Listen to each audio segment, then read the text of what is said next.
Imagine uma criança dizendo eu pela primeira vez. Parece inofensivo, até doce, mas é aí que tudo começa. Nesse exato instante, sem que ninguém perceba, uma semente invisível é plantada.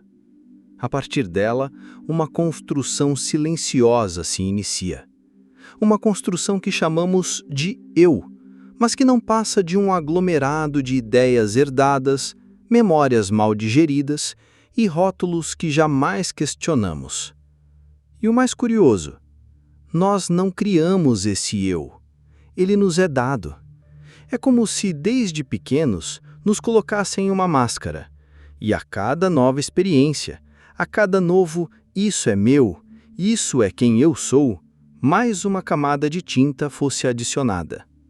Até que o rosto real se torna irreconhecível sob tantas camadas.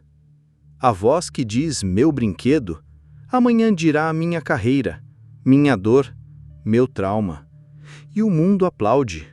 Nos incentiva a fortalecer essa imagem, a defendê-la, protegê-la, alimentá-la. Mas ninguém nos avisa o custo disso. O preço é alto. Quanto mais sólido esse falso eu se torna, mais frágil nos sentimos. Basta que algo ameace essa imagem, uma crítica, uma perda, uma rejeição, e todo o castelo interno desaba. Porque não era real. Era apenas uma história contada vezes demais. A ironia é cruel. A mesma identidade que construímos para nos sentirmos seguros se torna a prisão que nos impede de respirar com leveza. Nos agarramos ao que nos contaram que somos, como náufragos que se agarram a destroços, sem perceber que o oceano onde afundamos é feito de pensamentos. Mas, e se você pudesse simplesmente parar por um segundo e questionar: quem sou eu sem nessa história? Quem sou eu antes do meu nome, antes do meu passado? A resposta não vem da mente. Ela emerge do silêncio que sobra quando o barulho do ego se cala. E nesse silêncio, algo verdadeiro se revela. Algo que não precisa ser defendido nem explicado. Algo que sempre esteve ali, esperando que você se lembrasse e dissesse: não eu sou isso ou aquilo, mas apenas eu sou. Pare e observe o próximo pensamento que surgir aí na sua mente. Talvez seja uma lembrança, ou uma crítica, ou uma reclamação sutil disfarçada de opinião racional. Percebe como é rápido, automático e ininterrupto? Pois é exatamente aí que começa o problema. O sofrimento, como aponta Eckhart Tolle, com uma clareza desconcertante, não vem da situação. Vem da história que você conta sobre ela. Não é o trânsito que te irrita. É a ideia de que isso não deveria estar acontecendo. Não é o atraso do outro que te tira do sério. É o julgamento silencioso de que essas pessoas não têm respeito. É a mente operando como uma rádio quebrada, que insiste em comentar tudo, classificar tudo, rejeitar tudo. E quanto mais ela comenta, mais você acredita nela. Mais você se confunde com a voz que se queixa e menos percebe a vida como ela é. Um quarto de hotel fora do padrão esperado vira um drama interno. Um garçom que demora é prova de que ninguém faz nada direito. Uma tarde de chuva é o universo contra mim. A mente pega o que é e distorce. Pinta um quadro de frustração e te convence de que você está no controle. mas na verdade, você virou refém da narrativa. E aqui está o detalhe mais perigoso. Reclamar dá uma sensação de poder. Sim, o ego adora reclamar, porque quando reclama, ele se sente superior, mais certo, mais consciente, mais inteligente que os outros. Mas por trás desse verniz de razão, há apenas medo. Medo de se render ao momento, de admitir que não temos controle sobre quase nada. O hábito de reclamar é como um fundo musical que você nem percebe mais que está tocando, e ele molda toda a sua experiência. Você acorda já com a mente caçando defeitos. E ao fazer isso, sem saber, reafirma uma identidade baseada na falta. Uma identidade que precisa de problemas para se sentir viva. Quer um desafio? Fique um dia inteiro sem reclamar mentalmente. Nem em voz alta, nem em pensamento. É difícil, porque o ego não suporta o silêncio. O silêncio é um território onde ele perde espaço, onde sua falsa grandiosidade começa a derreter. Mas nesse silêncio, algo novo aparece. Uma presença mais ampla, mais real, que não julga o que acontece, apenas vê. E ao ver sem filtros, sem rótulos, sem histórias, você começa a experimentar a vida, não a ideia da vida, a vida em si. E nesse instante, sem esforço, o sofrimento cede. Porque já não há ninguém brigando com o agora. A mente pode até tentar, mas você não precisa segui-la. Basta observar e ficar. Deixei um link abaixo nos comentários para você conhecer um guia inspirado em Eckhart Tolle, um e-book com 30 jeitos para o silêncio interior. São 30 jeitos diferentes para você aplicar um por dia durante 30 dias e praticar a silenciar sua mente. Confira! Nem todo o ego grita. Alguns sussurram, com uma voz embargada, carregada de mágoa, de injustiça, de uma dor que se repete como um mantra silencioso. E talvez esse seja o ego mais difícil de perceber, porque ele não se impõe com soberba. Ele se esconde atrás do sofrimento, atrás do ninguém me entende, atrás do olha tudo que eu já passei. E esse é o ponto mais desconcertante. O ego não quer necessariamente se sentir grande. Ele só quer se sentir alguém.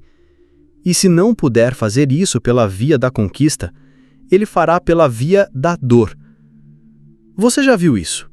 Aquela pessoa que repete ano após ano os mesmos episódios do passado, as mesmas perdas, as mesmas decepções, como se ali estivesse sua identidade mais profunda, como se, ao reviver aquela dor, ela garantisse: eu sou isso, isso aconteceu comigo, essa é a minha história.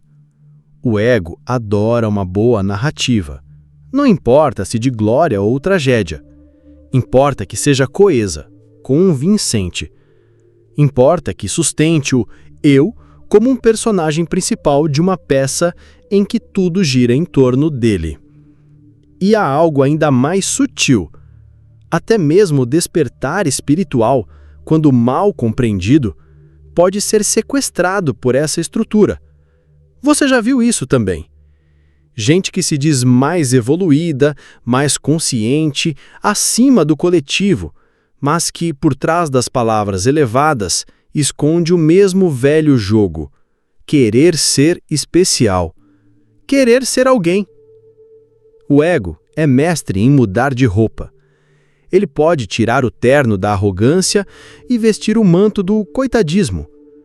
Pode abandonar os troféus e se agarrar às feridas, mas a função é sempre a mesma: manter a ilusão de um eu sólido, separado, definido. E sabe qual é o perigo real? A gente começa a amar a própria prisão, a achar beleza na dor, a tratar o passado como herança nobre. E esquecemos que somos infinitamente maiores do que qualquer história que a mente pode contar. Só que a mente não vai se calar sozinha. Ela precisa ser desmascarada. Com presença, com lucidez, com aquela coragem rara de dizer: isso que eu venho contando não sou eu. É apenas uma história que aprendi a repetir. E é aí, nesse ponto exato, que algo novo pode nascer. Algo que não depende da vitória nem da ferida. Algo que é livre, silencioso e vivo. Algo que sempre esteve ali, esperando que você deixasse de ser personagem e voltasse a ser presença. Sabe aquele momento em que tudo parece estar dando errado?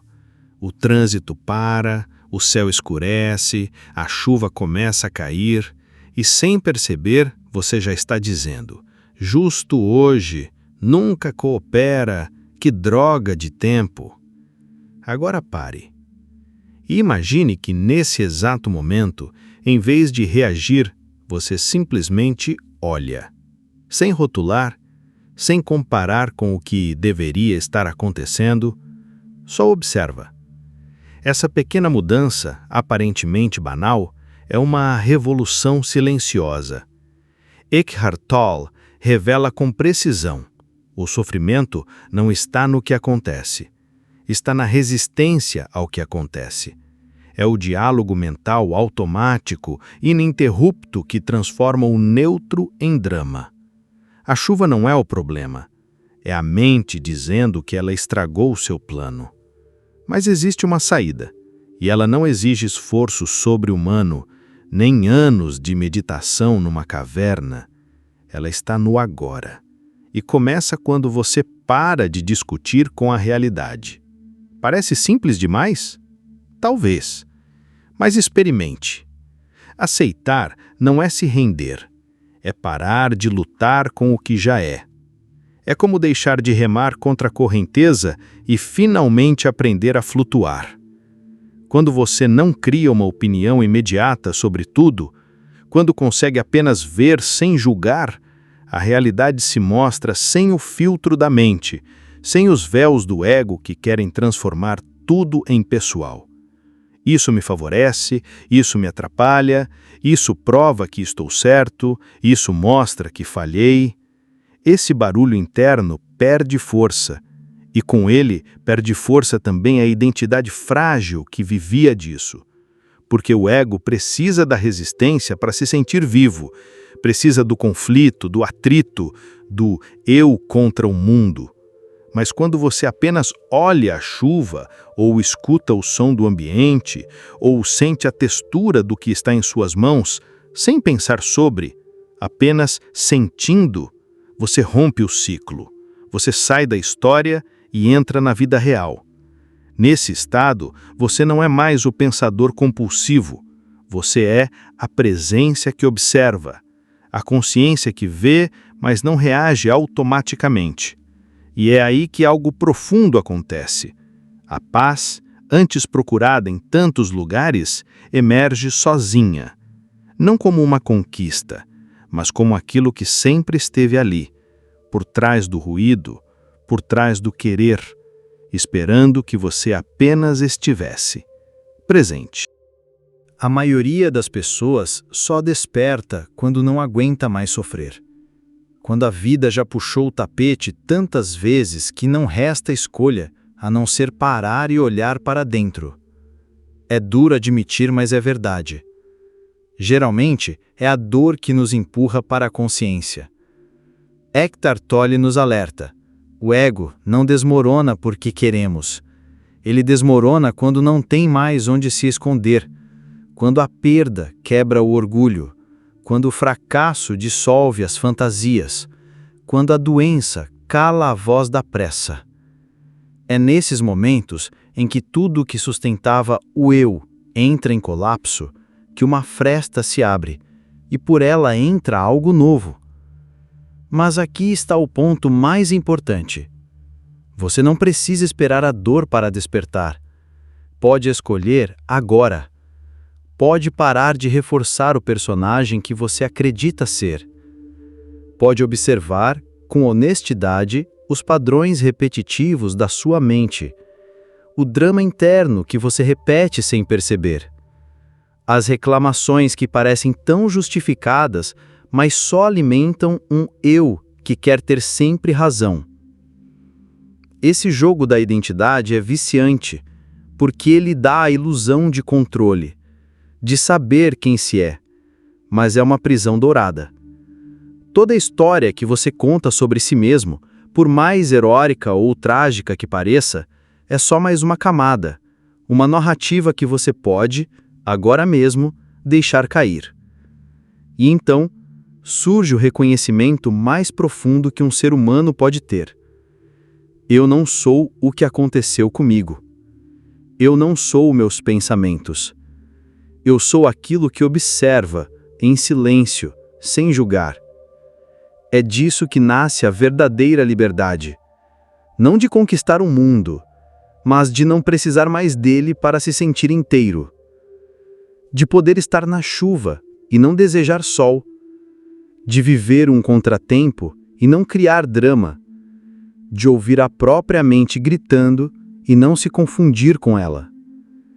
Essa é a virada. Não quando o mundo muda, mas quando você para de resistir ao que é. Quando a paz não é mais uma meta, mas uma consequência natural de estar presente. Não espere pelo colapso para começar. A fresta pode se abrir agora. E pela primeira vez você pode ver. Com clareza, com leveza, com presença. Clique em gostei se você curtiu esse conteúdo. Compartilhe com alguém que você acha que também pode gostar.